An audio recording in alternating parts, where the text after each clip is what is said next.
बिस्मिल्लाहिर्रहमानिर्रहीम, अस्सलाम वालेकुम, गुड मॉर्निंग। न्यू पाकिस्तान में आपको खुशामदीद कहती हूँ, इस उम्मीद इस दुआ के साथ कि आपके दिन का आगाज़ भी अच्छा हो, दिन का इख्तिताम भी अच्छा हो और आने वाले दिन भी अच्छे हों। सर्दी का मौसम आप कहना चाहिए सही मायनों में शुरू हो चुका है, क्योंकि अब बाहर धुंध भी पड़ना शुरू हो गई है।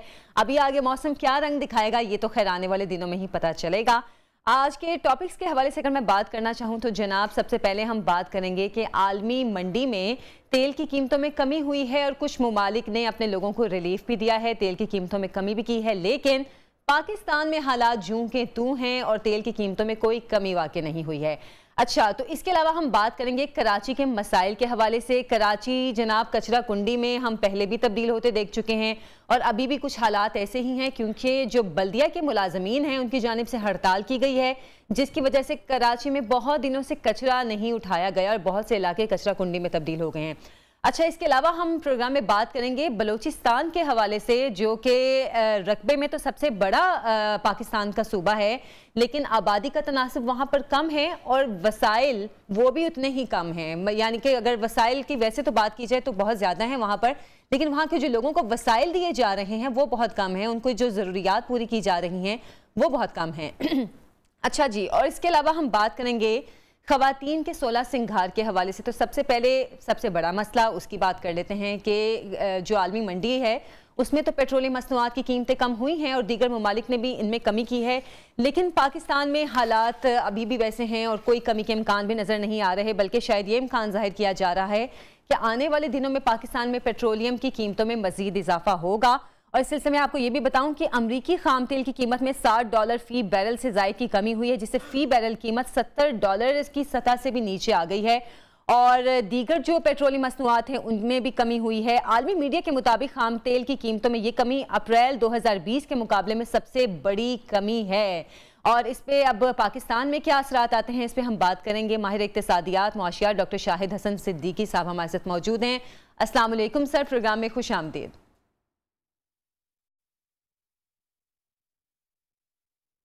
डॉक्टर साहब, आपको आवाज आ रही है मेरी? डॉक्टर शाहिद हसन सिद्दीकी साहब से थोड़ा सा राब्ते में मसला हुआ है, उनसे अभी राब्ता हुआ, उनसे बातचीत भी हुई, लेकिन आपको बताएं कि जनाब अभी जो कि पेट्रोलियम मसनूआत की कीमतें आलमी मंडी में तो कम हुई हैं, पाकिस्तान में कम होने का नाम नहीं ले रही। इसका असर पाकिस्तान पे मज़ीद क्या होगा कि महंगाई में मज़ीद इजाफा होगा, सब्जियों, फलों और दीगर जो घरेलू सामान की अशियाँ हैं उनकी कीमतों में भी इजाफा होगा। और इस पर एक मैं रिपोर्ट भी आपसे शेयर करना चाहती हूँ कि इदारा शुमारियात के मुताबिक एक हफ्ते में टमाटर ₹10.71 महंगे हुए हैं और LPG घरेलू सिलेंडर ₹90.31 महंगा हो गया, जबकि चीनी की कीमत फ़ी किलो ₹3.77 का इसमें इजाफा हुआ है और दूसरी चीज़ें भी आहिस्ता आहिस्ता महंगी हो रही हैं। ये महंगाई तो ऐसा लगता है कि पाकिस्तान का मुकद्दर बनती जा रही है और अवाम तो परेशान हैं, सब परेशान हैं, लेकिन हुक्मरान लगता है कि बिल्कुल परेशान नहीं है, क्योंकि ये महंगाई का डायरेक्ट असर अवाम पर, ख़ास तौर पर जो हमारा सबसे निचला तबका है उस पर सबसे ज़्यादा होगा। डॉक्टर शाहिद हसन सिद्दीकी साहब हमारे साथ मौजूद हैं। अस्सलाम वालेकुम सर। वालेकुम अस्सलाम। डॉक्टर साहब, जो अभी आलमी मार्केट में तो तेल की कीमतों में कमी हुई है और हमने कुछ अर्सा पहले देखा कि जब भारत में दिवाली का मौका आया तब वहाँ पर भी तेल की कीमतें कम की गई और दीगर कुछ ममालिक ने भी तेल की कीमतों में कमी की है, लेकिन पाकिस्तान में तो लग रहा है ऐसा कोई इम्कान नहीं है। क्या कोई मार्जिन नहीं निकल रहा या IMF का जो बोझ है उसकी वजह से कीमतें कम नहीं कर सकते?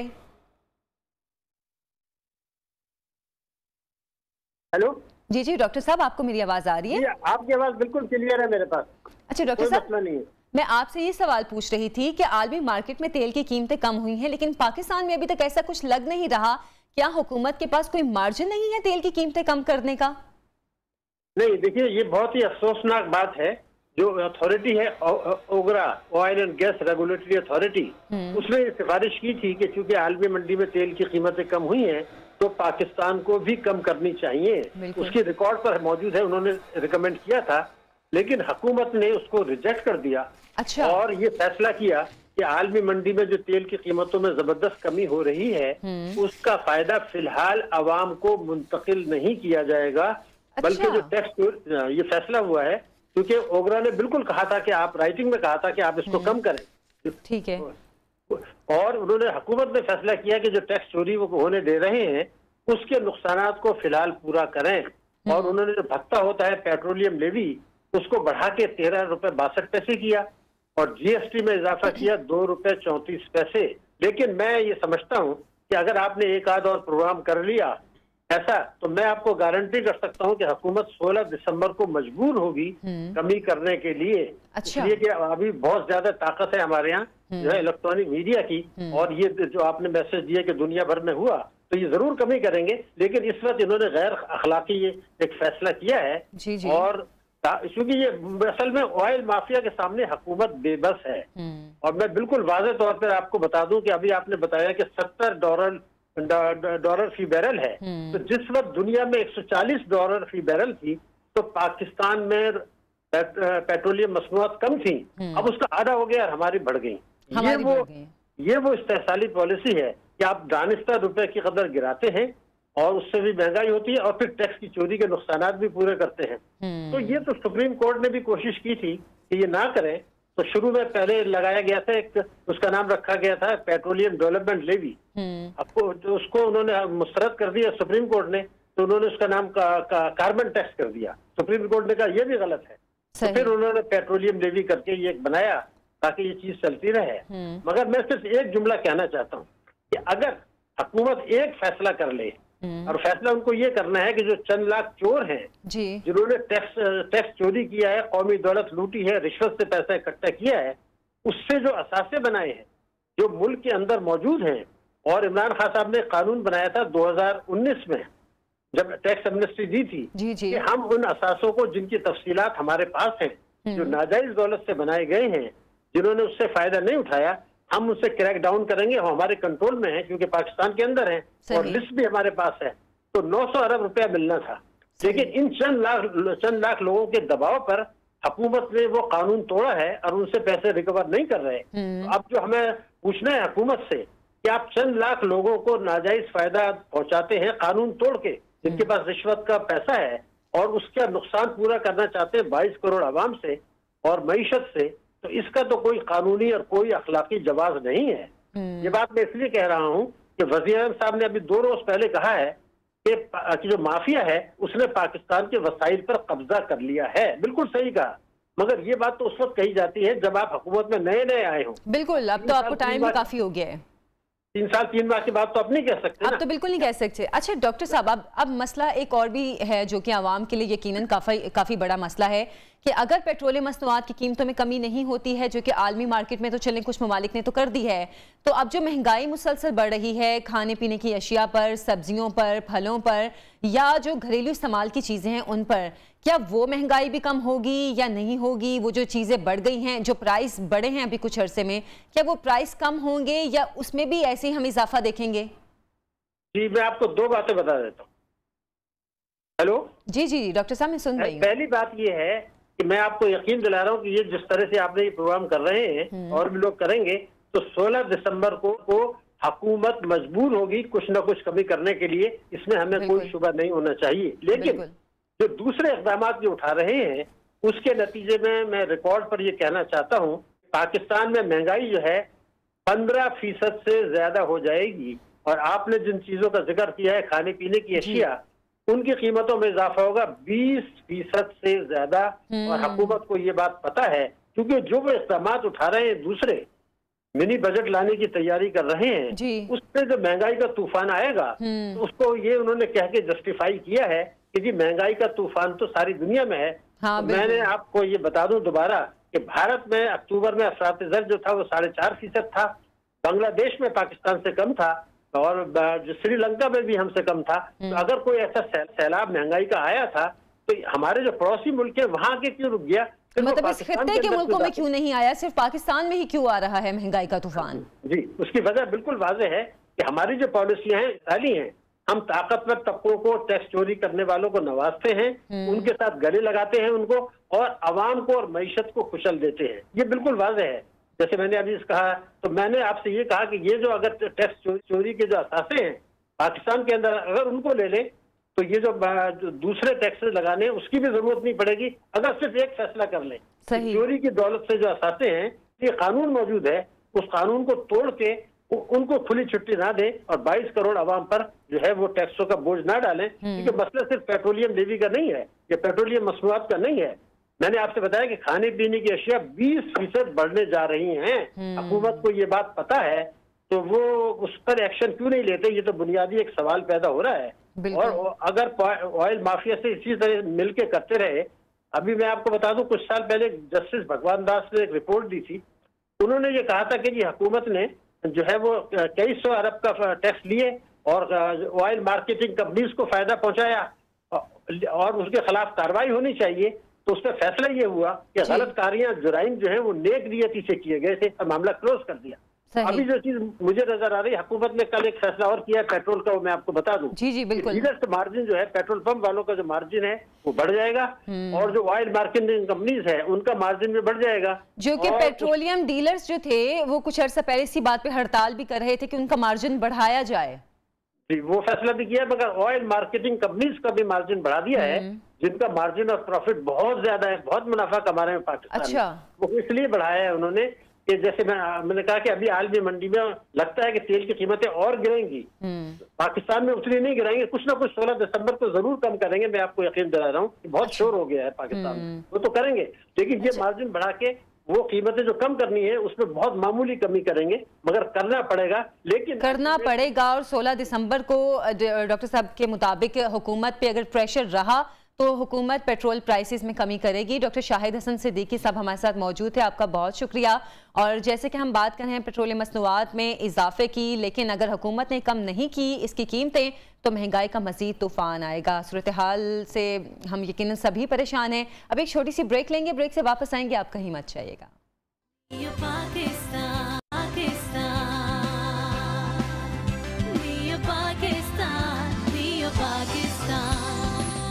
Welcome back. प्रोग्राम में फिर से आपको खुशामदीद कहते हैं। और कराची की सूरत हाल की अगर बात करें तो सिर्फ कराची नहीं, सिंध के जो बल्दिया मुलाजमीन हैं उन्होंने हड़ताल की हुई है। और कराची और जितने भी सिंध के बाकी इजला हैं, जो इलाके हैं, वहाँ पर हड़ताल की वजह से कूड़े और कचरे के ढेर लगे हुए हैं, क्योंकि कोई सफाई का निज़ाम नहीं है इस वक्त। वहाँ पर कोई ये कचरा उठाने वाला नहीं है, जिसकी वजह से कराची ही नहीं सिंध के जो बाकी इजला हैं वहाँ पे भी सूरत हाल सफाई के मामले में इंतहाई नाकस है। इस पर हम बात करेंगे। हमारे नुमाइंदे रजब अली हमारे साथ मौजूद हैं और साथ ही साथ मरकजी चेयरमैन वर्कर्स फेडरेशन बल्दिया कराची सैयद जुल्फिकार साहब हमारे साथ मौजूद हैं। आप दोनों को प्रोग्राम में खुश आमदीद कहती हूँ। रजब, सबसे पहले आपसे जानना चाहूंगी इस वक्त कराची में सूरत हाल क्या है, क्योंकि वैसे ही कराची में सबसे बड़ा मसला ही कूड़े और कचरे का है, तो अभी जब हड़ताल हो गई है तो अभी क्या मसाइल का सामना है? जी देखें, आज चौथा रोज़ है बल्दियाती, तो पूरे सिंध के जो है बल्दियाती मुलाजमीन हैं उन्होंने वो हड़ताल पर गए हुए हैं।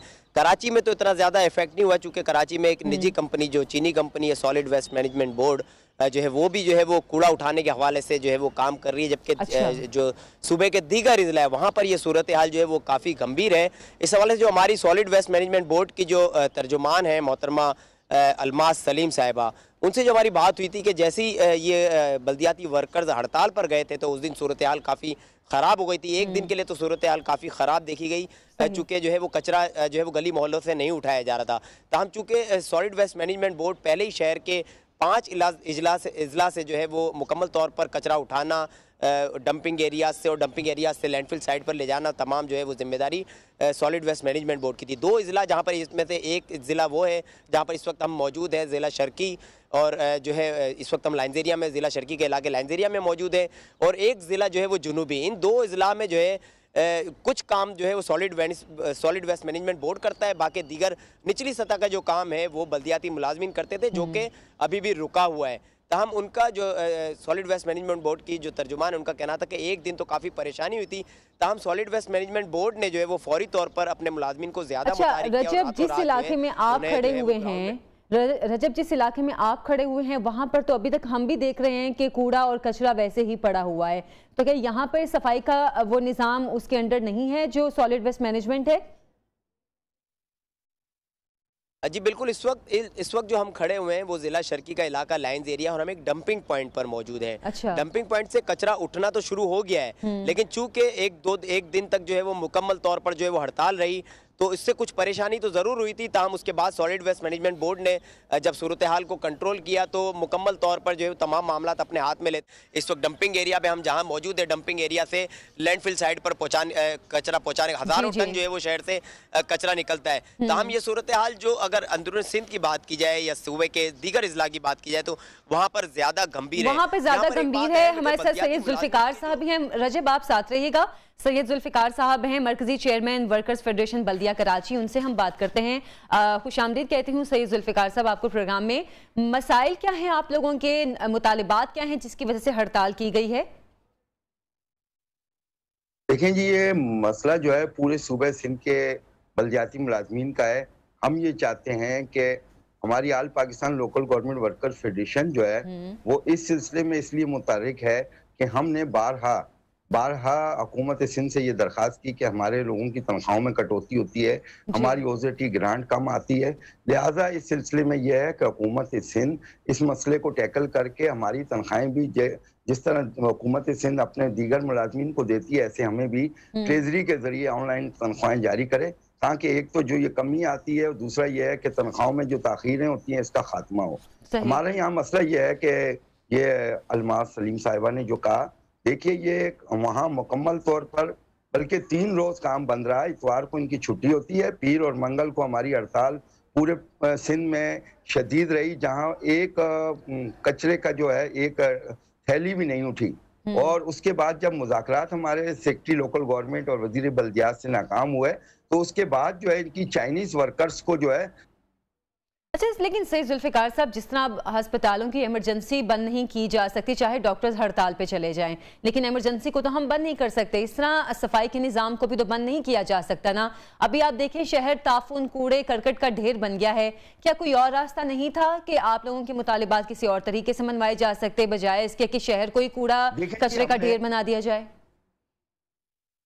देखें, हमने इनको पहले ही कहा था कि हमने 11 अक्टूबर को जब लिख के दिया कि अब हम तंग हो गए कि आपके 2016 में वजीर आला सिंध ने समरी दस्तखत की और हमारा काम नहीं हुआ। 2018 में फिर हमने दोबारा वजीर आला से अप्रोच की, उन्होंने लिख के दिया इनकी मामले को रिजॉल्व करें, नहीं हुआ। वाटर कमीशन में हम गए 9/5/2018। तो रिजॉल्व कौन नहीं कर रहा? अगर वजीर आला सिंध ने लिख कर दिया कि मामला इनका हल करें तो कौन हल नहीं कर रहा? देखें जी, एजी सिंध नहीं कर रहे। एजी सिंध जो है वो वफाक का जो है वो AGPR के थ्रू आते हैं। उन्होंने बाकायदा हमें अब जो है उस दिन हमारी जो परसों मीटिंग हुई है उस सिलसिले में क्लियर जो है सेक्रेटरी लोकल गवर्नमेंट ने कहा है कि जी AGPR ने बिल्कुल मना कर दिया है, तो हम मुतबादिल फाइनेंस सिस्टम लाना चाहते हैं। जो उसके बारे में मुकम्मल हमें 4 घंटे ब्रीफिंग हुई जिसमें पूरे हमारी सूबे सिंध की क़यादत मौजूद थी, हमारी शाह लतीफ़ एम्प्लॉइज फेडरेशन जो सिंध की है वो मौजूद थे।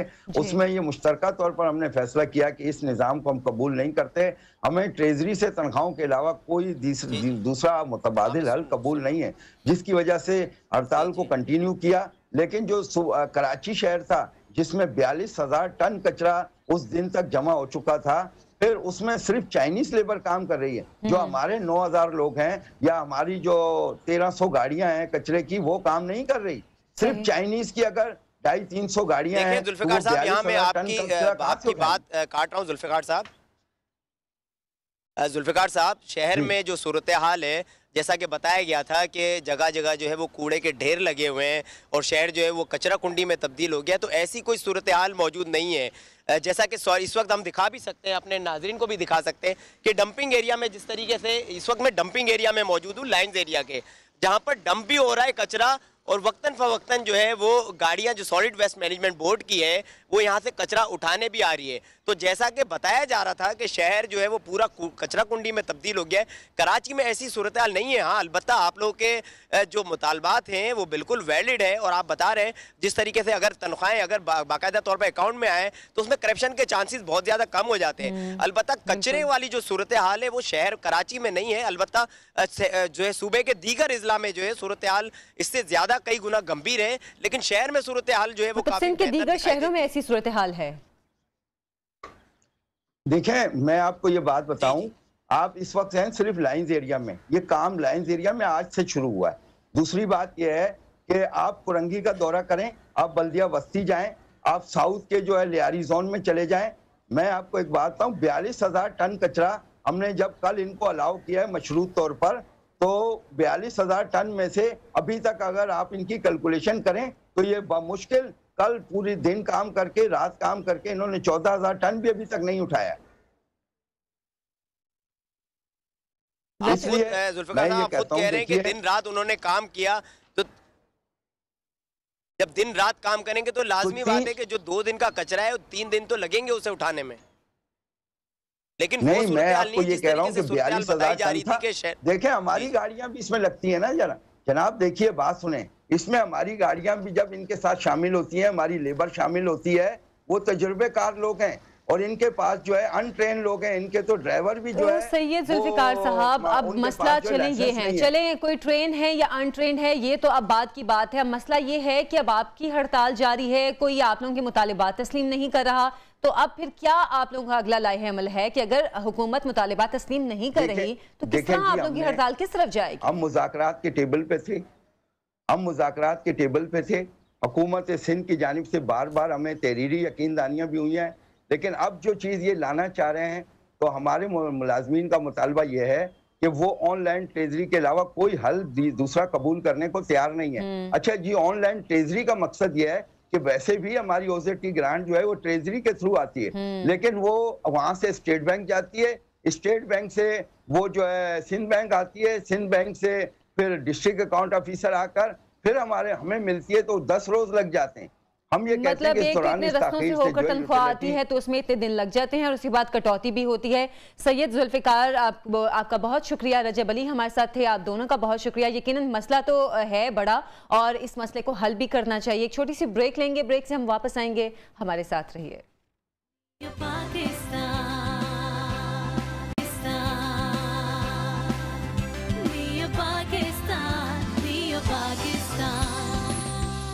वेलकम बैक, आपको फिर से खुश आमदीद कहते हैं। हम बात करने जा रहे हैं बलूचिस्तान के हवाले से। नाज़रीन, बलूचिस्तान का जो रकबा है वो पाकिस्तान का 43% रकबा है जो कि बलूचिस्तान का है, और आबादी के तनासुब की अगर बात कीजिए तो पाकिस्तान की आबादी का 6% है, यानी कि रकबा बलूचिस्तान का बहुत ज़्यादा है लेकिन आबादी बहुत कम है वहाँ पर, लेकिन मसाइल बहुत ज़्यादा हैं। और सबसे बड़ा मसला जो बलूचिस्तान का है वो पानी का है, साफ़ पानी का। और अगर ख़ास तौर पर बात की जाए बलूचिस्तान के कुछ इलाकों की तो वहाँ पर तो पीने का पानी बिल्कुल भी दस्तयाब नहीं है, और जो जोहड़ हैं वहाँ से इंसान भी पानी पीते हैं और जानवर भी वहीं से पानी पीते हैं।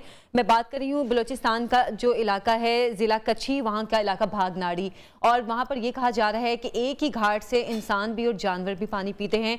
इतने शदीद मसाइल क्यों हैं पानी के वहाँ पर, इस पर हम बात करेंगे। हमारे ब्यूरो चीफ कोयटा काजिम मेंगल साहब हमारे साथ मौजूद हैं। अस्सलाम वालेकुम काजिम मेंगल साहब, प्रोग्राम में खुश आमदीद। जी वालेकुम अस्सलाम आयशा। काजिम साहब, सबसे पहले आपसे जानना चाहेंगे कि जो भागनाड़ी है वो कोयटा से कितने फासले पर है, और इतने ज़्यादा मसाइल, ख़ासतौर पर पानी के मसाइल वहाँ पर क्यों हैं इतने ज़्यादा? जी आयशा, ऐसा है कि ये जो बागनाड़ी का इलाका है ये कोयटा से कोई 250-300 किलोमीटर के फासले पर है, और ये ज़िला कच्ची है और ये बागनाड़ी उसकी तहसील है। अच्छा। और ये क्लासिक एक मिसाल है बलूचिस्तान में। वैसे तो बलूचिस्तान में हर जगह पानी का मसला है, लेकिन ये एक इंतहाई क्लासिक मिसाल है हुकूमतों की नाकामी की, बिल्कुल, और लोगों की जो मसाइल हैं उनको नज़रअंदाज करने की एक बिल्कुल एक अजीब व गरीब मिसाल है। और ये मसला आज से नहीं है, बल्कि है तो गुज़िश्ता 70 साल से, लेकिन जो संगीन हुआ है वो 90 की दिहाई से है। यहाँ जो लोगों के पानी का जो इन्हिसार था वो बारिश पे, और बारिश का पानी यहाँ जोड़ों में जमा होता था और फिर वहाँ से लोग इस्तेमाल करते थे। चूँकि मौसमियाती तब्दीलियों की वजह से बारिशें कम हुई हैं तो वहाँ पानी का मसला भी संगीन हो गया है। जो हुकूमतें हैं, चूँकि इधर करप्शन बहुत ज़्यादा है और लोगों के मसाइल से ज़्यादा जो हमारे अफसरान हैं, जो हमारे सियासतदान हैं, उनको अपने जो माली मफादात हैं वो ज़्यादा अजीज़ है। इसलिए जितने भी मंसूबे बने वो नाकिस बने। अच्छा। जिसकी वजह से ये यहाँ के लोग जो है ना इंतहाई मुश्किल से दो चार हैं, और यहाँ से पानी में जो गधे होते हैं, दूसरे जानवर होते हैं, वो भी यहाँ से पानी पीते हैं, और जो इंसान है वो पीने के लिए भी यहाँ से पानी इस्तेमाल करते हैं। तो वहाँ से जो हमारे जो डॉक्टर्स हैं उनका कहना है कि जो पेट की बीमारियाँ हैं वो इस इलाके में बहुत ज़्यादा हैं। और मैं आपको एक मिसाल बताऊं कि वहाँ जो हमारे साफ़ी दोस्त हैं या जो इलाके के मकीन हैं, उनका कहना है कि उन्हें बाज़ औक़ात जो मुर्दे हैं उनको नहलाने के लिए कई किलोमीटर दूर से जो है ना पानी का इंतज़ाम करना पड़ा है। तो ये इस तरह का जो है ना मसला है वहाँ, और तो लोग इंतहाई मुश्किल से दो चार हैं। और काजिम साहब, एक डेरा मुराद जमाली से एक पाइपलाइन बिछाई गई थी जो कि गालिबन 35 करोड़ रुपए की लागत से बनाई गई थी। वो पाइपलाइन बहुत बड़ी रकम है, और मेरा ख्याल है इतनी बड़ी रकम से जो पाइपलाइन बिछाई जाए उसको काम भी करना चाहिए था, लेकिन वो भी काम नहीं कर रही। लोगों के जो पानी का मसला था वो इसके जरिए भी हल नहीं हो सका, तो फिर वो पाइपलाइन बिछाई क्यों गई थी? देखिए, यहाँ बलूचिस्तान में और बिल्कुल पूरे पाकिस्तान में एक बदकिस्मती है कि जो सरकारी मंसूबे हैं उनमें करप्शन और नाकिस मंसूबाबंदी का जो आमिल है या फैक्टर है वो बहुत ज़्यादा है। बिल्कुल। तो ये भी जो है ना कोई सही मंसूबबंदी उन्होंने नहीं की। तो अब वहाँ जो हमारी बात हुई, उनका ये कहना है कि इस पाइपलाइन के ज़रिए रोज़ाना अगर कोई 18 घंटे या 10 घंटे उनको पानी फराहम की जाए तो फिर उनका मसला हल हो जाएगा। लेकिन अब रोज़ नहीं बल्कि 2-3 रोज़ में 1 घंटे के लिए पानी इसमें आ जाता है, और ये मसले का हल नहीं है। और अब ये मसला हो गया कि पहले 35 करोड़ का था, अब इसकी बहाली और बेहतर बनाने पे ये 1 अरब रुपए से लागत अभी उसका ज़्यादा हो गया है। मतलब 3 अब अगर गुना बनाएंगे इसको दोबारा और ठीक करेंगे तो 1 अरब रुपए से ज़्यादा इस पर जो है ना खर्च करना पड़ेगा। और गुज़िश्ता साल सुप्रीम कोर्ट ने इसका नोटिस भी लिया था, और जो हमारे मुतल्लिका हुकाम हैं उनको अहकामात जारी किए थे कि इस मसले को फौरी तौर पर हल किया जाए। लेकिन अब 1 साल का अरसा गुजर गया है, लेकिन ये मसला उसी तरह जू का तू है, और लोग जो है ना इंतहाई मुश्किल से दो चार हैं। और मैंने पहले बताया कि बाज़ औक़ात लोगों को अपने जो मुर्दे हैं उनको दफनाने के लिए जो है ना पानी का जो है ना मसला जो है ना होता है। अच्छा काजिम साहब, साबिक वज़ीर आला बलोचिस्तान डॉक्टर अब्दुल मालिक बलोच ने एक मंसूबा शुरू किया था जो कि शोरान टू भागनाड़ी था, 25 करोड़ की लागत से था। वो मंसूबा एक तो बताइएगा किस चीज़ का था और वो मुकम्मल क्यों नहीं हुआ था? ये जो मंसूबा है तकरीबन मुकम्मल है, लेकिन इसको फ़ाल नहीं किया जा रहा है। अच्छा, फ़ाल नहीं किया और फ़ाल इसलिए नहीं किया जा रहा है कि जो हमारे जो अफसरशाही है उनके जो है ना बच्चों को मसाइल दरपेश नहीं है। अच्छा। उनके रिश्तेदारों को पानी के हवाले से मसाइल दरपेश नहीं है। और हम यहाँ कोयटा में भी लोगों को पानी का मसला दरपेश है, लेकिन जो हमारे बड़े बड़े ब्यूरोक्रेट्स हैं उनके घरों पे वासा के टैंकर जाके पानी पहुँचाते हैं, तो उनको कोई मसला दरपेश नहीं है। और जो गरीब लोग हैं और जो दूर दराज के इलाकों के लोग हैं उनके जो मसाइल हैं उनकी तरफ को जो है ना कोई तवज्जो नहीं दी जा रही है, जिसकी वजह से अब ये जो मंसूबा था ये तकरीबन मुकम्मल हुआ है। अब इसको फ़ाल करने के लिए इक़दाम नहीं किए जा रहे हैं। अच्छा, अब 2 मरतबा हुकूमत भी तब्दील हो गई है बलोचिस्तान में। अब मौजूदा जो हुकूमत है इसमें भी बलोचिस्तान में 2 मरतबा हुकूमत तब्दील हो गई है, लेकिन अभी तक इस हुकूमत ने भी कुछ नहीं किया। कोई इन मसाइल को हल करने के लिए इनकी तवज्जो नहीं दिलाता। ये जो हुकूमत है अभी तक अपने जो इसको अंदरूनी मसाइल हैं वे अभी तक इनको हल करने में अभी तक कामयाब नहीं हो सकी है। तो ये कहाँ तवज्जो देगी लोग इस तरह के जो है ना मसाइल की जानिब। अभी तक इनके काबीना का जो इजलास है वो सही मानों में नहीं हो सका है, और जो साबिका हुकूमतें थी वो भी मतलब अपने जो हल्के हैं उनकी तरफ जो है ना वो तवज्जो देते हैं जिधर उनका वोट का मसला है। अब चूंकि इस इलाके में उनको बहुत ज़्यादा मसला नहीं है और वहाँ का जो नुमाइंदा है उसके लिए भी ये इलाका कोई बहुत ज़्यादा अहमियत का हामिल नहीं है, तो इस वजह से जो है ना यहाँ के लोग इंतहाई जो है ना कसम परसी की हालत में है। पानी के अलावा इनके जो दीगर मसाइल हैं उनके हवाले से भी मसले मसाइल से दो चार हैं। और वहाँ जो है ना कोई इंडस्ट्रीज़ नहीं है, कोई रोज़गार का दूसरा ज़रिया नहीं है, और वहाँ जो ज़राअत है और ज़राअत भी जो है ना उधर बिल्कुल तबाह होकर रह गया है। तो कोई जो है ना पुरसान हाल नहीं है लोगों का। जब उनको पीने का पानी का मसला नहीं है तो हुकूमत जो है ना उनकी दूसरे मसाइल की जानिब क्या तवज्जो देगी। अच्छा, तो अभी आपने कहा कि जो इस इलाके का नुमाइंदा है वो भी इन मसाइल की तरफ तवज्जो नहीं देता, मतलब अगर हम कहें कि ऊपर से नीचे तक तमाम हुकूमती अहलकार ना अहल हैं तो गलत तो नहीं होगा? देखिए, नाअहली ये कोई ढकी छुपी बात नहीं है हमारी हुकूमतों के लिए। हमारी जो सरकारी मशीनरी है और बदकिस्मती से लोग जो है ना जो सरकारी अफसर बनते हैं वो अपनी ज़ाती मफाद के लिए बनते हैं और लोगों की खिदमत, लोगों के मसाइल का हल उनकी तरजीह नहीं है। अगर ये तरजीह होती तो ये कोई 90 की दहाई से लेकर अब कोई 30-40 साल हो गए हैं, तो इस मसले को हल हो जाना चाहिए था और इतना बड़ा मसला नहीं है। काजिम साहब, कौन है इस इलाके का एमएनए, कौन है इस इलाके से? कौमी असेंबली में कौन नुमाइंदा है यहाँ से? इस इलाके से जो एमएनए हैं वो अपने मक्सी साहब हैं और वो जो सूबाई असेंबली का नुमाइंदा है वो सरदार यार मोहम्मद रिंद साहब हैं। अच्छा, तो चूंकि वहाँ के लोगों का कहना है कि यहाँ जिनको वोट मिले कहीं से तो वो उस तरफ जो है ना नुमाइंदे तवज्जो देते हैं और वो पूरे हल्के का अपने आप को नुमाइंदा नहीं समझते हैं। वो सिर्फ अपने आप को उन इलाकों का नुमाइंदा समझते हैं जहाँ से उनको वोट मिल जाता है, या फिर अपने घर का नुमाइंदा समझते होंगे खुद जिधर से इनको जी, मतलब वो भी अपने फायदे को देखते हैं और जो प्रोजेक्ट्स है उन इलाकों में देते हैं जिधर से उनको वोट मिल जाता है।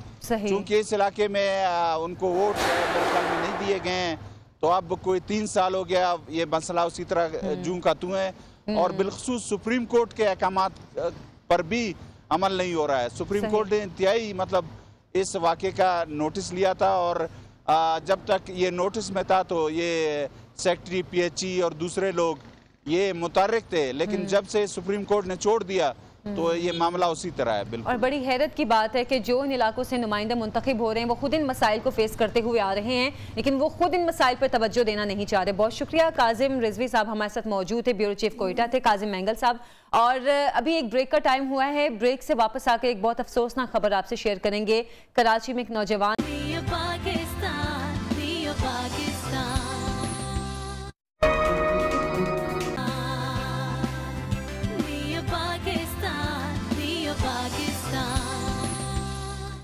ब्रेक के बाद आपको खुशामदीद कहते हुए कि इंतहाई अफसोसनाक खबर है जो आपसे शेयर करना चाह रही हूँ। यकीनन बहुत से लोगों को पता भी होगी, गुज़श्ता रोज़ से सोशल मीडिया पर काफ़ी ये खबर फैल चुकी है। ये वीडियो है, मतलब अगर हम सोचें कि हम किसी ऐसी जगह पर मौजूद हैं और ऐसा हादसा पेश आ जाए तो हमारे जज्बात क्या होंगे, हमारे एहसासात क्या होंगे, शायद हम उसको ऐसे बयान नहीं कर सकते।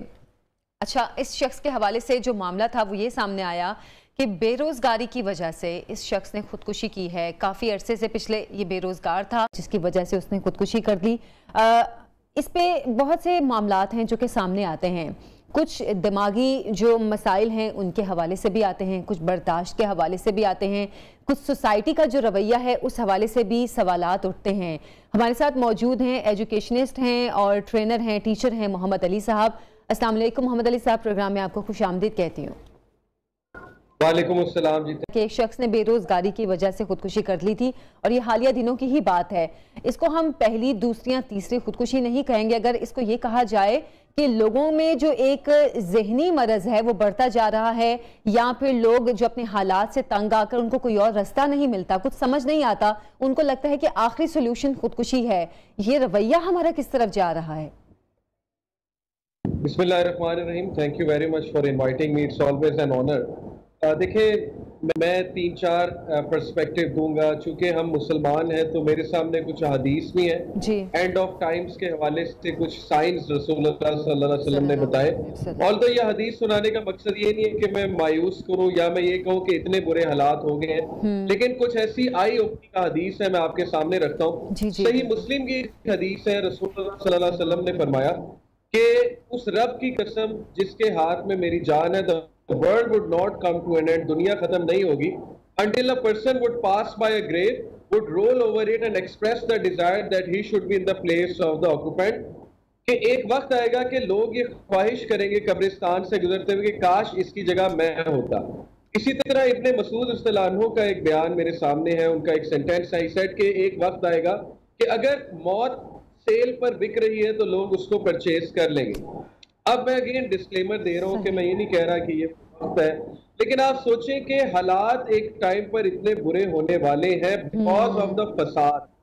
हमारा जो एंगल है ना, देखिए मुसलमानों का, अल्लाह ने जो हमें कुरान में बताया कि ये सारी चीजें हमें रिमाइंडर देती हैं कि हालात किस तरफ जा रहे हैं और हम सब इसमें शामिल, यकीन करें हम सब में शामिल हैं।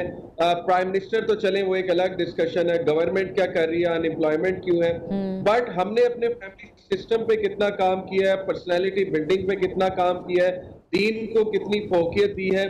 तो जो सिस्टम इस वक्त हम सब पे मुसल्लत है, वो उसकी वजह से हालात ऐसे क्रिएट हो रहे हैं कि मैंने आपको हदीस सुनाई कि लोग अगर ग्रेव के सामने से पास करेंगे, वो कहेंगे कि काश ख्वाहिश करेंगे कि काश इसकी जगह मैं होता। बिल्कुल जी, और फितनों की वजह से, ट्रायल्स की वजह से, डिफिकल्टीज की वजह से वो ऐसे कहेंगे। तो बाकी आपने बात की डिप्रेशन की, देखिए इसमें कोई शक की बात नहीं है, मैं साइकोलॉजी भी पढ़ रहा हूँ कि there are many disorders like major depression है और जाहिर है स्किज़ोफ्रेनिया है, ये सारी चीजें हैं कि जब बंदा इंतजार नहीं करते उन पे एक ऐसा वो भूत सवार हो जाता है और होपलेसनेस का भूत सवार हो जाता है। तो यस, उसको भी हम एक्नॉलेज कर रहे हैं, डिप्रेशन भी है, बट साथ में देखें ये जो टॉन्टिंग है ना, ताने देना, बिल्कुल मैं सुना कि इसको ताने बहुत दिए जाते थे, ये बहुत नेगेटिव कल्चर, बहुत बुरा कल्चर है हमारे यहाँ, ये तो तानाबाजी की जाती है, फिर कंपैरिजन किया जाता है। ये सवाल मैं भी आपसे करना चाह रही थी मोहम्मद अली साहब, और मैं आपसे यही पूछना चाह रही थी कि चलें एक इंडिविजुअल तो एक हमारी एक अपनी ज़ात होती है, हम लोग सोच रहे होते हैं अच्छा हम काम नहीं कर पा रहे, हम बेरोज़गार हैं, हम लोगों पे बोझ हैं, लेकिन जो हमारे आसपास के लोग हैं वो भी साथ साथ ताने दे रहे होते हैं कि तुम तो कुछ भी नहीं करते, तुम तो बेरोजगार हो। भाई इज्जत भी उस शख्स की होती है जिसके पास पैसा होता है। तो ये जब आप बार बार लोगों के जहनों में बातें डालेंगे तो ये मायूसी मजीद बढ़ाने की तरफ लेके जाने वाली बात है। देखिए बात वही है कि चूंकि हम थर्ड वर्ल्ड कंट्री हैं तो यहाँ पर लोग बेसिक सहूलियात कुछ लोगों के पास नहीं है, तो लोग जो है ना वो कट थ्रोट कंपटीशन की वजह से बहुत सख्त सख्त बातें करते हैं अपने रिश्तेदारों को, बेटों को, बच्चों को कि तुम पीछे रह जाओगे, क्या कर रहे हो, तुम कुछ भी नहीं कर रहे हो। तो इसमें देन अगेन हमें सोचना है कि हालात यहाँ तक पहुंचे कैसे, हम टॉन्टिंग क्यों बन गए, हमने इस्लाम पे क्यों अमल नहीं किया। मोमिन तानाबाजी नहीं करता है, मोमिन गाली गलौज नहीं करता है, मोमिन गुस्से नहीं होता है। तो ये इतनी रिमाइंडर है, वेकअप कॉल है हमारे लिए कि अगर हमने अपनी चीजें दुरुस्त ना की तो हालात इस एक्सट्रीम पे चले जाएंगे कि खुदकुशियों के ढेर, अल्लाह माफ करे। आप बाहर की कंट्रीज में देख ले जिस तरह से सुसाइड रेट इतना ज्यादा बढ़ चुका है, उनके मसाइल और हैं, वो एग्जिस्टेंशियल क्राइसिस चल रहा है, वो दे कांट रिलेट है, डिप्रेस हो रहे हैं लोग, उन्हें ताने दिए जाते हैं, वो ताने बर्दाश्त नहीं करते, उन्हें होता है कि बस मैं मर ही बेहतर है।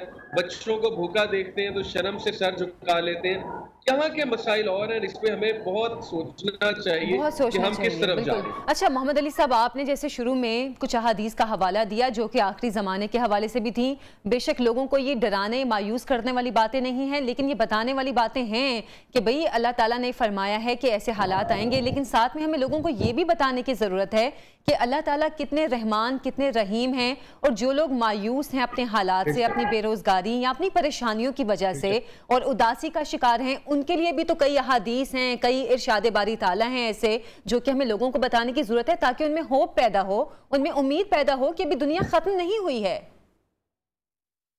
बेशक बेशक मैं होप पे बात करना चाहूंगा। सबसे पहले तो देखें अल्लाह के नबी सल्लल्लाहु अलैहि वसल्लम ने हमें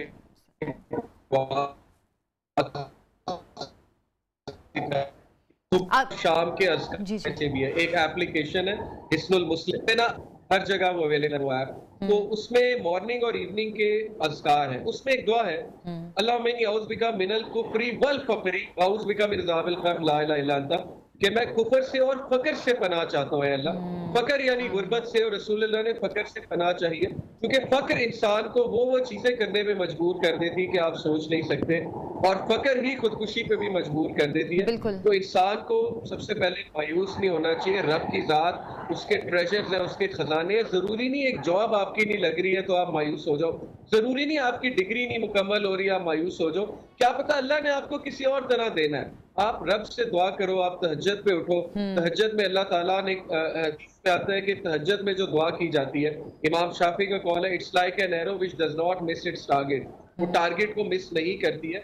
तो अल्लाह ताला जरिए बनाता है। फिर वो जो दुआ यूनुस अलैहिस्सलाम की, वो आपकी सोच है कि पावरफुल दुआ कि मछली के पेट में अंधेरों में गहराई में ला इलाहा इल्ला अंता सुब्हानका इन्नी कुन्तु मिनज़ ज़ालिमीन, और फिर इस्तग़फ़ार करने से रिस्क बढ़ता है। बिल्कुल, इस कुरान से भी साबित है, हदीस से भी, कि जो कोई इस्तग़फ़ार ज्यादा करता है अल्लाह ताला उसका रिस्क खोलता है। और रिस्क में फिर बहुत चीजें, नहीं पैसे का ढेर लग जाएगा, अल्लाह ताला वहां से देगा, इंसान इमेजिन नहीं कर सकता। सूरह तलाक की आयत है, वमन यत्तक़िल्लाह यजअल लहू मखरजा, जो कोई अल्लाह का तकवा इख्तियार करता है, अल्लाह के साथ पायस हो जाता है, अल्लाह उसे वहां से निकालता है, वो इमेजिन नहीं कर सकता। और अल्लाह उसे बगैर हिसाब के रिज़्क़ देता है, और अल्लाह ताला उसके तमाम अम्र को अपने हाथों में ले लेता है। तो हमें कुरान की तरफ रुजूबियत पकड़नी चाहिए। रसूलुल्लाह सल्लल्लाहु अलैहि वसल्लम पे फाके आते थे, हजरत आयशा सिद्दीका कहती हैं कुछ ऐसे दिन आते थे कि आधी मैं खाती थी और उसका भी आधा पीस रसूलुल्लाह को देती थी, और कोई फकीर आ जाता था हम उसको भी देते थे। तो ऐसे बहुत से वाकयात हमारी सीरत में है। बात असल में है कि ये जो तानाबाजी है ना, इससे गुरेज करें, क्योंकि एक बंदा मोहम्मद अली साहब, एक और यहाँ पर जो वजह मेरे ख्याल में है कि हर इंसान अपने अपने की चीज़ों को फॉलो करने की कुछ हद तक ही चलें सही वो कोशिश करता है, लेकिन हम लोग सोशल मीडिया या सोशल के चक्रों में पढ़ के हम लोग अपने मजहब से दूर होते जा रहे हैं। आप तहज्जुद की बात कर रहे हैं, हम में से बहुत तो शायद ये तो हर एक का इंडिविजुअल एक अपना ज़ाती मामला है और अल्लाह का मामला है, लेकिन बाहर अल्लाह ताला ने कुछ चीज़ें जो फ़र्ज़ की हैं हम उन फ़राइज़ से भी पीछे होते जा रहे हैं, उनसे भी गफलत बरत रहे हैं। देखिए यही तो रिमाइंडर है ना, मैंने जो हदीस सुनाई कि एक टाइम आएगा लोग कब्र को देख के कहेंगे काश मैं इधर होता। फितने का टाइम है, डिस्ट्रैक्शन जब बहुत ज्यादा होंगी, हर बंदे को रियलाइज करना है कि अगर वो बचना चाहता है तो राह निजात हमारे दीन ने, अल्लाह सुब्हानहू व तआला ने सूरह तहा में आयत एक है कि जो कोई मेरी वही को पकड़ लेगा, मेरे रिमाइंडर को, तो उसके लिए इजी लाइफ होगी, बरकत वाली लाइफ। लेकिन जाहिर है कि जो आराज करेगा फिर उसके लिए मईशतन जन का एक डिफिकल्ट लाइफ अवेट कर रही है।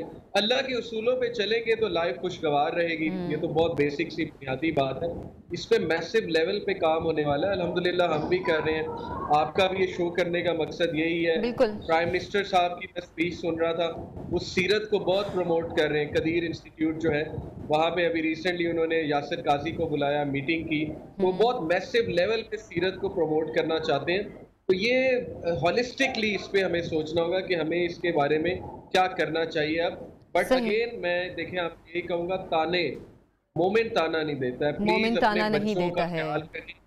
ये बहुत अच्छी बात आपने कही मोहम्मद अली साहब, बहुत अच्छी बातें आपने कही। आपका बहुत बहुत शुक्रिया कि आपने हमारे प्रोग्राम में आके सब हवाले से एक मोटिवेशनल गुफ्तगू की है लोगों के लिए।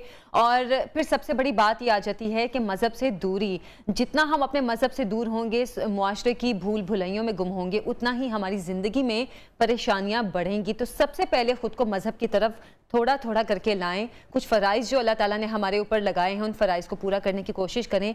कहीं ना कहीं हम इस डिप्रेशन से बाहर निकलेंगे। एक छोटी सी ब्रेक लेंगे, ब्रेक से हम वापस आएंगे, हमारे साथ रहिए।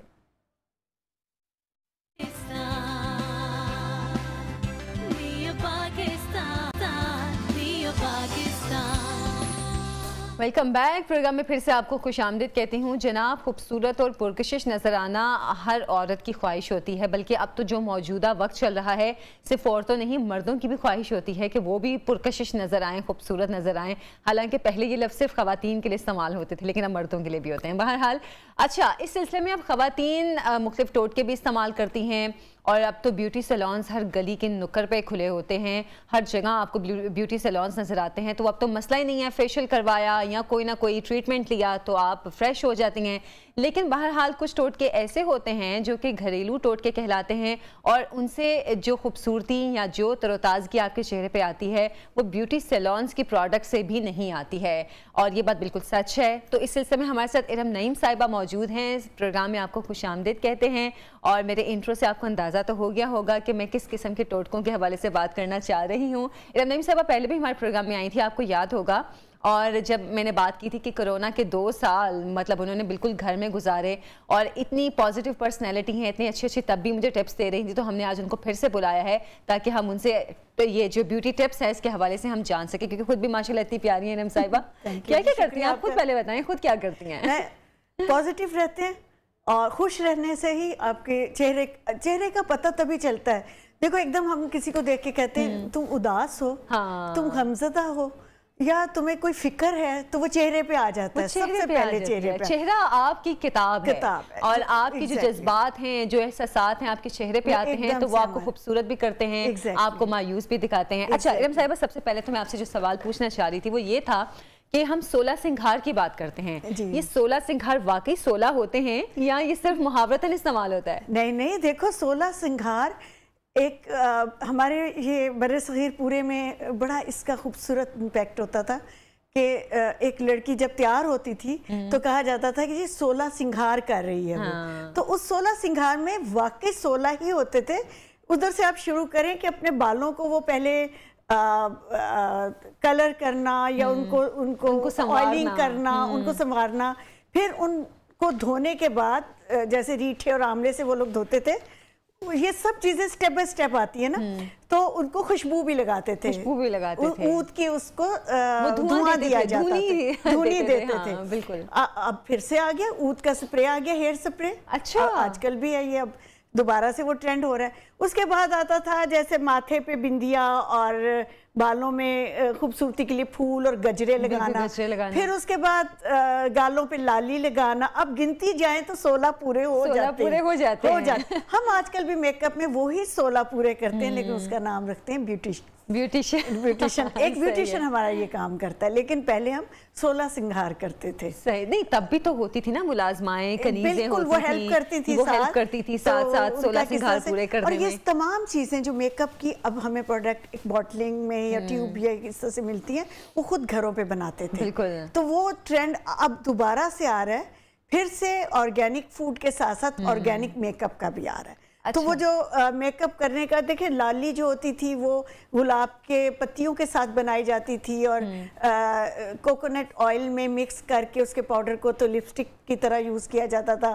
काजल को खुद रगड़ा जाता था, बनाया जाता था और महीनों लगते थे काजल बनाने में भी। आज भी पंजाब के कुछ इलाकों में काजल बनाया जाता है और काफी टाइम लगता है उसको बनाने में। अच्छा चलें, अगर हम टोटकों की तरफ आए, अपने टिप्स की तरफ आए, तो सबसे पहले फिर हम बालों से ही शुरू करते हैं। और अगर आजकल हम देखें तो हेयर स्टाइलिंग, हेयर स्प्रे, ये सिर्फ चैनल्स में नहीं होता, ये आम रूटीन में भी यही कुछ चल रहा है। लड़कियां कहीं भी जाती हैं तो जी हेयर स्टाइलिंग तो लाजमी है, और उसके बगैर तो कहती हैं कि बस अब तो हम मुकम्मल ही नहीं लग रही।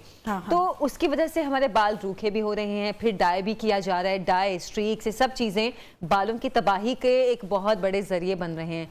बाल अगर हम इन चीज़ों से नहीं बचा पा रहे तो ऐसा क्या करें जिससे हमारे बालों में शाइन आए, सॉफ्टनेस आए, ऐसा क्या करना चाहिए? सबसे पहले तो मैं आपको कहूँगी कि अपनी डाइट को बहुत अच्छा करें।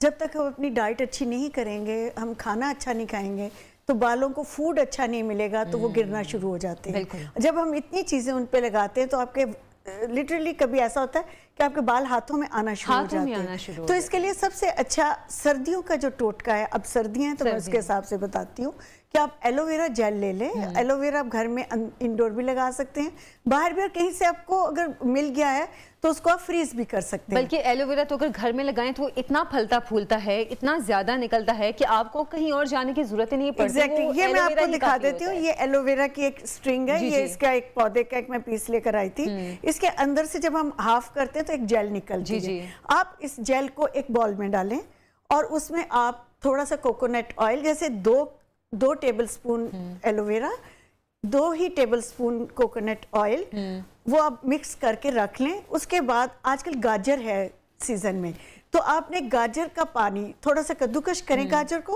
अब गाजर के मैं आपको बताऊंगी, जो कद्दूकश किया और उसका हमने पानी निकाला है, उसको आपने एलोवेरा जेल अपने हाथ पे और ये जो आपने बनाया हुआ मटेरियल एलोवेरा जेल और कोकोनट ऑयल के साथ इसमें शामिल करके अपने सर पे लगा लें और ओवरनाइट लगा के आप सर धो लें। आपको किसी कंडीशनर की भी जरूरत नहीं होगी। अच्छा, कुछ लोग कहते हैं कि सिर्फ 1 घंटा ऑयल लगाएं वो काफी होता है। देखिए ठीक है, कोई बात नहीं, आप 1 घंटा भी लगा सकते हैं, 15 मिनट भी, 5 मिनट। ऑयल लगाना जरूरी होता है अपने बालों को, जितनी देर मर्जी लगाएं, जितनी देर भी आप लगा सके लगा लें। लेकिन एलोवेरा हेल्प करता है आपकी ओवरनाइट इसको ग्रोथ में, इसकी स्किन की ग्रोथ में, स्कल पे जितना आपका डैंड्रफ और ड्राइनेस आ गई होती है उसकी हेल्प करता है। गाजर आपको गाजर का पानी जो है ये आपकी स्किन को मज़ीद गिरते बालों के लिए भी होगा, गिरते बालों के लिए भी यही टोटका जी एग्जैक्टली। गाजर का पानी इसीलिए मैंने बताया कि सर्दियों में बाल गिर रहे होते हैं, ड्राइनेस आके ड्राइनेस से बाल आपके, क्योंकि हमारे मसाम बंद हो जाते हैं सर्दियों में। ऐसा कुछ सिस्टम है कि जब ड्राइनेस आती है तो बालों के मसाम बंद होते हैं, तो वो बाल नीचे गिरना शुरू हो जाते हैं। तो इसके लिए गाजर का पानी दी बेस्ट है। इसमें आप चुकंदर भी डाल सकते हैं, लेकिन चुकंदर रंग छोड़ देता है, आपके बाल रेड हो जाएंगे, रेड डाई हो जाएंगे, लेकिन ये लोग नहीं चाहते, लोग अपने कलर को अपने साथ रखना चाहते हैं, तो इसलिए आप गाजर यूज कर सकते हैं। और अब स्किन की तरफ अगर हम आते हैं, अब सर्दियां हैं तो जाहिर बात है हम इस सीजन के मुताबिक ही बात करेंगे। ड्राइनेस बहुत ज्यादा हो जाती है, जिनकी ऑयली स्किन है वो भी यही रोना रो रहे होते हैं कि वो फल्ला इतनी ड्राइनेस हो गई, कौन सी क्रीम लगाएं, मॉइस्चराइजिंग से भरी हुई कोई क्रीम लगानी चाहिए। तो इस पे क्या आप टोटका बताएंगे? ये जिस तरह से सर्दियों में ड्राइनेस के साथ साथ पोल्यूशन भी आजकल बहुत ज्यादा, स्किन खराब हो जाती है, गंदी हो जाती है, बहुत ज्यादा। आप मेकअप करके जब उतारते हैं तो मेकअप के साथ भी आपकी बहुत सारी मतलब मैला कह लो, आप कलर चेंज देखते हो, अपने पेल सा सब कुछ हो जाता है। तो उसके लिए आपको सबसे अच्छा मैं एक टोटका बता दूं। अच्छा होता क्या है कि हम लोग स्क्रीन के सामने बहुत बैठते हैं, धूप में भी चले जाते हैं, स्किन हमारी कहीं से वाइट, कहीं से डार्क, कहीं से लाइट हो जाती है, रेडनेस भी आ जाती है। तो उसके लिए आपको मैं एलोवेरा से के साथ, क्योंकि आजकल ये ग्रो करता है, आसानी से मिलता है, मैं इसी की टिप्स बताती हूँ कि 1 टेबलस्पून आप एलोवेरा जेल लें, उसमें 1 आलू कद्दूकश करके वो शामिल करके अपने चेहरे पे पहले आप हल्का सा कोकोनट ऑयल लगाएं, वो आपको कलर करेक्टिंग के लिए आप बता रही हैं कि कलर हमारे फेस का कलर कहीं से कुछ हो जाता है, डार्क और रेड, और ये सब चीज के लिए आप एलोवेरा और ये जो आलू की जो कद्दूकश किया हुआ है, इसके अमेजे को आप जब स्किन पे लगाएंगी तो आपके स्किन में जितने भी ब्लैक हेड होते हैं, थोड़ी थोड़ी मतलब मैल जम जाती है या पैचेस हो जाते हैं, वो सब क्लियर हो जाएंगे। ये जो आलू का इफेक्ट होता है, इसमें आपको कैल्शियम और प्लस इसके साथ आपको विटामिन ई और ये आयरन मिलता है जो आपकी स्किन को हेल्प करता है। ये तो बहुत जबरदस्त सा टोटका है कि मतलब अगर आपकी स्किन पे डिफरेंट कलर्स आ रहे हैं, पैचेस पड़ रहे हैं, तो ये कलर करेक्शन के लिए है। एग्जैक्टली, मैं आपकी बात रोक रही हूं, जैसे स्क्रीन पे हम बैठते हैं तो वो रिफ्लेक्ट करती है, वो स्क्रीन भी हमारे लिए ठीक नहीं होती है, तो उसके लिए भी ये जरूरी। जो लड़कियां लड़के बाहर ऐसी जॉब करते हैं जिन्हें सारा दिन स्क्रीन के सामने रहना है, उनके लिए भी। अच्छा जी, आलू कश किया हुआ और साथ में एलोवेरा का अमेजा। अच्छा, लीमू भी है यहाँ पे आप लेकर आई हैं? छोटे से लीमू है, ये मैं लेकर आई थी। अच्छा, लीमू कम और नहीं, ये ऑरेंजेस हैं। अच्छा, ये छोटे साइज के ऑरेंजेस हैं, ये इंडोर भी लग जाते हैं, मैं इसलिए ये बताने लगी थी। अच्छा, और ये सारा साल लगे रहते हैं, डेकोरेशन वाले होते। ये बास ब्रांड इसकी मीठी भी हैं, कुछ ये खट्टे होते हैं, लेकिन इसका जो छिलका है आप इसको कद्दूकश कर ले या इसे मशीन में ग्राइंड करें एलोवेरा के साथ, स्किन पे लगाएं तो आपकी जो ड्राइनेस होती है स्किन की, ये इसको ठीक करता है। ये मुझे दीजिए, ये जरूर जरूर ये जहाँ पड़ा हुआ है, ये एलोवेरा भी ले जाए, आप ये भी ले लें। इसके बाद मेरे पास मैं ये भी आपको दिखाती चलूं, अच्छा, आज हमारा स्टूडियो हरा भरा आपके पौधों के साथ ये तेज पत्ता है। अच्छा, ये घरों में हम आम कड़ी पत्ता भी कड़ी पत्ता कहते हैं। इसको हम मतलब एक इंडोर भी रख सकते हैं। मैंने वो चीजें लेकर आई हूँ जो आप घर में आम से उगा सकते हैं, और ये होनी भी चाहिए। इससे तो दाल का तड़का ही बहुत मजे का होता है। तड़का दाल पे ना हो तो दाल का मजा नहीं आता। इसकी पत्तों की इतनी खुशबू होती, ये बहुत अच्छा है। इसके इतने सारे आप पत्ते ले लें, ठीक है, इसको पानी में उबाल लें और उसके साथ वो ही पानी सर धोने के लिए इस्तेमाल करें। अच्छा, तो ये बहुत आपके जैसे इतने सारे पत्ते आपने लिए और बहुत सारा मतलब 4-5 मतलब 10 गिलास पानी के उबाल लिए, बड़ी देगची में उबाल लिया, उससे एंड में आप सर धोएं। जब आप शैम्पू कर चुके हो तो उसके बाद इस पानी से धो लें, तो आपको कंडीशनर की जरूरत नहीं रहती। अच्छा, बहुत इफेक्टिव और बहुत देर तक नेक्स्ट वॉश तक आपकी हेल्प करता है। जबरदस्त। मतलब जो कड़ी पत्ता है जो कि हम अक्सर सब्जी या दाल में तड़का लगाने के लिए इस्तेमाल करते हैं, कड़ी पत्ते के जो ताजा पत्ते हैं ये घर के बाहर आप लगाएं, इसका पौधा बहुत ऊंचा जाता है, मेरी मम्मी के घर भी लगा हुआ है। तो वो ये इसको आप पानी उबाल के सर धोएं एंड में गर्म पानी से नहीं, ठंडा करके धोना है। ठंडे पानी से आपने सर धोना है तो वो बालों में कंडीशनर का काम करेगा। ये तो बहुत जबरदस्त टिप है। अच्छा, इसके अलावा क्या फिर आपके पास है?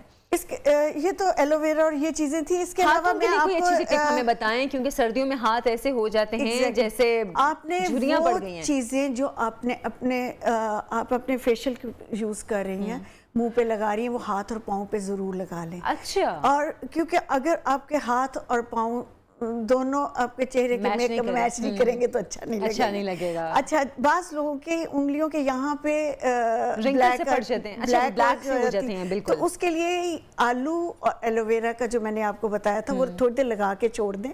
आलू इसको वो भी कलर फेड आउट कर देगा, आपके कलर को एक जैसा बैलेंस, मतलब ब्लीच वाला काम हो जाएगा एक बिल्कुल ब्लीच करता है। इसके साथ साथ मैं आपको बताऊं, जैसे पाँव की एड़ियों का मसला होता है, पाँव हमारे सर्दियों में ड्राई हो जाते हैं और बड़े बुरे भी लगते हैं, खुद को भी अच्छा नहीं लगता, दर्द भी होती, बाज़ लोगों की ब्लीडिंग हो जाती है। तो सबसे अच्छा मैं आपको एक टोटका बताऊं, ये हमारे पुराने ज़माने से पंजाब में बहुत इस्तेमाल होता रहा कि आप शलजम और ये गाजर का जो मैंने आपको बताया था, कद्दूकश करके जो पल्प बच जाता है, जी। इसको आप पानी में उबाल लें। जैसे एक डब्बा पानी ले लें या 2 डब्बे पानी में उबाल लें अच्छी तरह। उस हल्के गर्म पानी में अपने पाँव रात को रख के शलजम और गाजर का जो कद्दू पल्प जो होता है, जो जूस निकालें, जो पल्प गाजर का जूस बनाते हैं ना अपने लिए, जो पल्प बच जाता है, उसको हम फेंके नहीं, उसको फ्रीज भी कर सकते हैं। अच्छा, उसको आप फ्रीज कर लें, अपने पाँवों के लिए यूज करें, हाथों के लिए, तो वो फटी हुई स्किन को ठीक करने में बहुत, ये तो बहुत अच्छा टोटका है। और सर्दियां चल रही हैं तो ख़वातीन को इसकी बहुत जरूरत होगी। इसके साथ साथ आपने कोकोनट ऑयल को नहीं मिस करना। सर्दियों में कोकोनट ऑयल बहुत इफेक्टिव होता है। गर्मियों में कहते हैं धनिया का तेल ले ले, लेकिन सर्दियों में कोकोनट ऑयल, गर्म तासीर होती है गर्म तासीर, और प्लस इसमें ये बहुत ऑयली नहीं होता, बहुत ज्यादा जज़ब हो जाता है, आपकी स्किन में जज़ब होने वाला है, तो इसलिए ये जरूरी होता है। पहले तो हमारे यहाँ एक पंजाब में तो ज्यादा सरसों का तेल इस्तेमाल किया जाता था, ये पिलाहट दे जाता है। तो कोकोनट ऑयल आपकी स्किन को साफ नीट भी रखता है और ये ज्यादा ऑयली भी नहीं करता। और आपके फेस को जब आपने फेस वॉश के लिए यूज करना है तो आप एलोवेरा के साथ कोकोनट ऑयल मिक्स करके उस क्रीम से अपने चेहरे को मसाज मेकअप रिमूवर के तौर पे इस्तेमाल कर सकते हैं। जबरदस्त। और यही 2-3 ड्रॉप आप सन स्क्रीन पे भी लगा सकती हैं कि आप एज अ सन स्क्रीन भी यूज कर सकती हैं। जबरदस्त। अच्छा, आपके हाथ में भी कुछ है, वो क्या है? हाँ, ये मैं आपको ये सही है, ये आपने अच्छा किया मुझे याद कराया। ये एक मैं लेकर आई हूँ, आजकल बहुत इन है, लड़कियां देखती हैं ऑनलाइन मिल रहा होता है, रोलर टाइप, कुछ और भी बोलते हैं, मुझे भी एग्जैक्टली याद नहीं आ रहा। ये डर्मा रोलर है। डर्मा रोलर, हाँ। इसका इस्तेमाल इतना अच्छा है जब हम अपने खुद से हम बहुत ज्यादा, जैसे ब्यूटी पार्लर क्यों जाते हैं ना, कि ताकि हमें सर्विस मिल जाए। आपको घर में सर्विस नहीं मिल रही तो आप अपने एलोवेरा जेल और कोकोनट ऑयल के साथ हल्का हल्का फेस पे वो लगाएं। उसके बाद आप इसको आपने रोल करना है इस तरह स्किन पे। अच्छा, इसको जो आप करते जाएंगे आप खुद भी करके देखेंगी तो आपको बहुत अच्छा लगेगा। और ये रिंकल्स को खत्म करने के लिए भी है, जो हम स्माइल करते हैं टाइट करने के लिए, जैसे यहाँ पे हम स्माइल देते हैं तो बाय द टाइम हमारे रिंकल्स पड़ने लग जाते हैं, तो वो डीप होते चले जाते हैं, लाइंस हैं वो हमारी डार्क हो जाती हैं। गुस्से में देखते हैं तो यहाँ पे रिंकल वो लाइंस आ जाती हैं, ये उसके लिए। अच्छा, इसके 2 हिस्से हैं, छोटे वाला जो है ये अमूमन आंखों के नीचे, नाक के पास, इन जगहों के लिए, और बड़े वाला जो आपके ये फेस के इस साइड पे ऐसे इस तरह से अप्लाई करने के लिए लेके जाना है आपने, एक दफा लेके जाना है। अब लेके जाए, बड़ा सूदिंग अच्छा होता है। आप अपना काम करते जाएं, जो इंटरनेट पे बैठे हैं या अपने कंप्यूटर पे काम कर रहे हैं या कुछ रीडिंग कर रहे हैं, तो साथ साथ अपने स्किन को अप्लाई करते जाए, तो ये बहुत ही इफेक्टिव होता है। तो मैंने कहा मैं आपको यहाँ बताऊं इसका इस्तेमाल भी, कि लोग देख के कहते हैं कि क्या है, इसका समझ नहीं आता। तो ये बहुत सस्ता सा है, कोई इतना वो नहीं है। हमारे पास बाज़ का ये सहूलत नहीं होती कि कोई आपके फेशियल के लिए मसाज करे। तो ये एक अच्छा मसाज दे देता है। अच्छा मसाजर है ये, बहुत अच्छा आपका। और वाकई ये मैं अक्सर वो सोशल मीडिया पे देखती रहती हूँ और बहुत अरसे से मैं सोच रही थी अच्छा मैं भी एक ले लूँ, फिर वही सुस्ती आ जाती है कि अच्छा चलो कोई बात नहीं, खुद ही कर लेंगे कुछ ना कुछ। लेकिन आजकल जो नई नई चीज़ें आ रही हैं, प्रोडक्ट्स आ रही हैं, वो सिर्फ ब्यूटी सैलून्स में नहीं, आपके घरेलू टोटकों में भी बहुत कारआमद साबित होती है। और ये डर्मा रोलर भी इनमें से एक चीज़ है। और ये भी ऑनलाइन शॉपिंग है। ऑनलाइन शॉपिंग जिंदाबाद।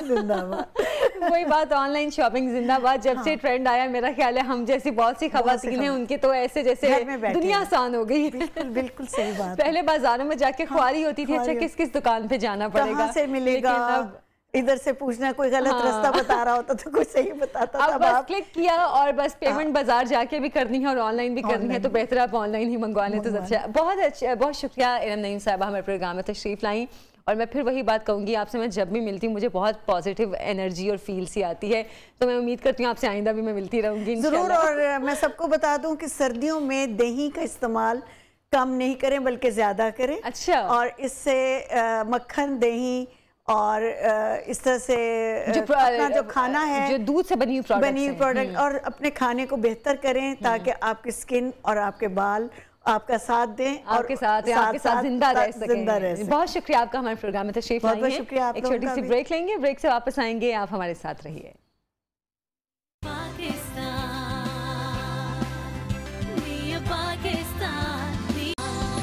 Welcome back. फिर से आपको खुशामदीद कहते हैं। रूह अफ़ज़ा के मीठे मीठे किचन में हम मौजूद हैं क्योंकि आज हम फिर से कुछ मीठा बनाने जा रहे हैं। तो आलम आपको खुशामदीद कहेंगे मीठे मीठे किचन में। आज हम रूह अफ़ज़ा के किचन में बनाने जा रहे हैं। मैंने कहा यार बहुत शेक्स बना लिए, बहुत ड्रिंक जूस फॉर्म में बना ली, तो आज हम बनाएंगे स्मूदी। आपको पता है स्मूदी जो बिल्कुल योगर्ट बेस्ड होती है, तो मैंने कहा कि अच्छा फ्रूट भी कौन सा ऐड करें, तो मैंने कहा ब्लूबेरी डाल लेते हैं। तो एक तो कलर बहुत अच्छा आता है उसका, प्लस जो है टेस्ट में वो बहुत ज़्यादा रिच हो जाता है। तो सिंपल इंग्रेडिएंट्स हैं, ज़्यादा कोई भी मुश्किल नहीं है। बेसिकली हम रूह अफ़ज़ा का ब्लूबेरी स्मूदी बना रहे हैं। अच्छा, तो उसके लिए 2 ग्लास जो है मैं मिल्क ले रही हूँ, 1 कप योगर्ट जाएगी उसके अंदर। उसमें तकरीबन 1 कप के करीब मैं अगर आपके पास फ्रेश वैसे होती तो नहीं, लेकिन अगर फ्रोजन है वो ले लें, नहीं तो ग्लेस्ड वाली जो होती हैं ब्लूबेरीज वो डाल लें आप उसके अंदर। साथ में जो है अच्छा, वैसे फ्रेश ब्लूबेरीज मिलती हैं लेकिन वो बहुत एक्सपेंसिव होती हैं। हाँ, लेकिन वो बड़े मॉल्स में या शॉप्स में अब मिल जाती हैं, स्टोर्स में, लेकिन बहुत एक्सपेंसिव है क्योंकि जाहिर है वो यहाँ का फ्रूट नहीं है, तो वो इसलिए इतना इजीली अवेलेबल नहीं है। बेरीज का भी सीजन नहीं है ना, बेरीज तो आती है अप्रैल के अंदर। तो अभी आपको ये है कि ये चीज़ हो सकती है आपको फ्रोजन इजीली अवेलेबल है, लेकिन वही आपकी वाली बात है कि बिट एक्सपेंसिव होती हैं। आप चाहें तो देखिए स्मूदी में ज़रूरी नहीं कि ब्लूबेरीज ही डालनी है, आप अपनी पसंद का फ्रूट ऐड कर सकते हैं। जैसे कि आप एप्पल ऐड कर सकते हैं, आप और स्ट्रॉबेरी ऐड कर सकते हैं, लेकिन अभी स्ट्रॉबेरी का भी जाहिर अभी सीजन नहीं है, तो इसलिए लेकिन कुछ लोग फ्रीज कर लेते हैं। वही बात यहाँ पे फ्रोजन मिल जाती है, तो वो और स्ट्रॉबेरीज इतनी एक्सपेंसिव नहीं होती हैं ब्लूबेरीज की निस्बत, तो वो आपको इजीली अवेलेबल होती हैं। उसके बाद आपने उसके अंदर 1 टेबलस्पून रूह अफ़ज़ा डालना है और डाल के उसको ब्लेंड करना है। ब्लेंड करने के बाद जो है मैं ड्रिंक बनाते हैं। अभी मैं ज़बानी तो बना भी लिया है, मैं इसलिए आपको बताया था कि आपको याद रहे ना, फिर आपको मेरी याद साथ बोलती रहूं। हाँ ठीक है। अच्छा, अब मैंने इसमें 2 ग्लास दूध ऐड किया है, 1 कप के करीब इसमें जाएगी योगर्ट, और उसके बाद इसके अंदर मैं थोड़ी सी शुगर ऐड करूंगी क्योंकि हम ग्लेज्ड डाल रहे हैं तो उसमें भी शुगर का कंटेंट है, ऑलरेडी मीठी होती है। तो तकरीबन ½ टीस्पून के करीब मैं इसके अंदर शुगर ऐड कर रही हूँ। उसके बाद 1 कप के करीब इसके अंदर ब्लूबेरीज जाएंगी। अच्छा। और थोड़ी सी जो है हम ऊपर टॉपिंग में ऐड करेंगे। साथ में मैं इसके अंदर ऐड करूंगी वनीला एसेंस। वनीला एसेंस तो हर ड्रिंक में आप ऐड करें, उसकी खुशबू और उसका टेस्ट अलग ही होता है। सिर्फ बेकिंग में नहीं, आप इसको ड्रिंक्स में भी ऐड कर सकते हैं और इसका मज़ेदार सा एक और हमदर्द का रूह अफ़ज़ा जाएगा तकरीबन इसके अंदर 1 टेबलस्पून। अच्छा, अगर आप वो नहीं डालना चाहते, एसेंस नहीं डालना चाहते, तो रूह अफ़ज़ा डाल रहे हैं, तो रूह अफ़ज़ा में भी अपने आप में बहुत अच्छा एक एसेंस का फ्लेवर होता है, तो बहुत अच्छा फ्लेवर आता है उससे।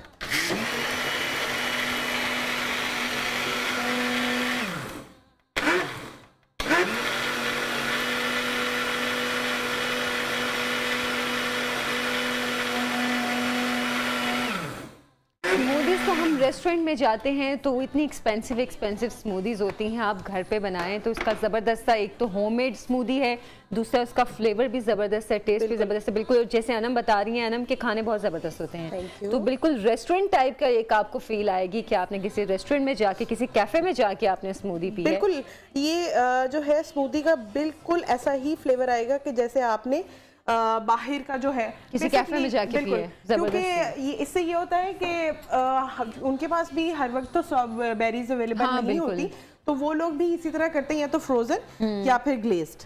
तो ऊपर जो है इसको थोड़ा सा ब्लूबेरी से इसकी टॉपिंग करेंगे, इससे तो ये अंदर ही चली जाएंगी, लेकिन एक टेस्ट आपको ज़ाहिर आ जाएगा, और वैसे भी जब आप उसको मिक्स करेंगे तो वो कलर भी ऊपर आ जाएगा।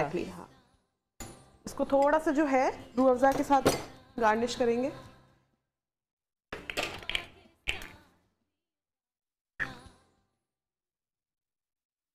अच्छा, ये चीज़ें जो हैं आपकी प्रेजेंटेशन वो सबसे ज़्यादा मैटर करती है। वो कहते हैं ना कि अगर आपको भूख लगी है तो दाल चावल भी अच्छे बन के आपके सामने हो, तो वो भी आप ऐसे खाते हैं जैसे आप मुर्ग पुलाव खा रहे हैं। क्योंकि आयशा सबसे इम्पोर्टेंट चीज़ जो है वो ये है कि सबसे पहले आपने चीज़ को आंखों से देखना होता है। हाँ। अगर आपको आंखों से देखकर वो अच्छी नहीं लगी, जैसे मैं हूँ, मुझे अगर खाना शक्ल से अच्छा नहीं लग रहा, बेशक वो टेस्ट वाइज बड़ा अच्छा। अब जैसे मैं 2 दिन पहले खाने पे गई तो वहाँ पे मटन कढ़ाई बनी हुई थी। अच्छा, मैं बिल्कुल भी मटन नहीं खाती, बट मुझे उसकी शक्ल देख के लग रहा था कि ये अच्छी नहीं बनी हुई। अच्छा। तो उसकी शक्ल ऐसी थी। मतलब आपके दिमाग ने पहले भी कह दिया कि अच्छी नहीं है, बट वो टेस्ट वाइज अच्छी थी। अच्छा। लेकिन क्या है कि मैंने उसको पहले आंखों से देखा, उसने मुझे अपील नहीं किया, इसलिए मैंने जुर्रत भी नहीं की उसको खाने की, और वो आपका जहन बन गया कि नहीं ये अच्छा है। और वाकई ऐसा होता है कि प्रेजेंटेशन अच्छी ना हो, चीज अच्छी भी बनी हो, तो वो आप पहले से ही एक माइंड बना लेते नहीं, ये मजेदार नहीं है। लेकिन बहरहाल हमारी स्मूदी तो देखने में बहुत मजेदार है और यकीनन पीने में भी मजेदार होगी। अच्छा, आप इसके अंदर जो है ये हमदर्द का जो जहाँ मैंने थोड़ी सी शुगर ऐड की है, वहाँ पे आप इसके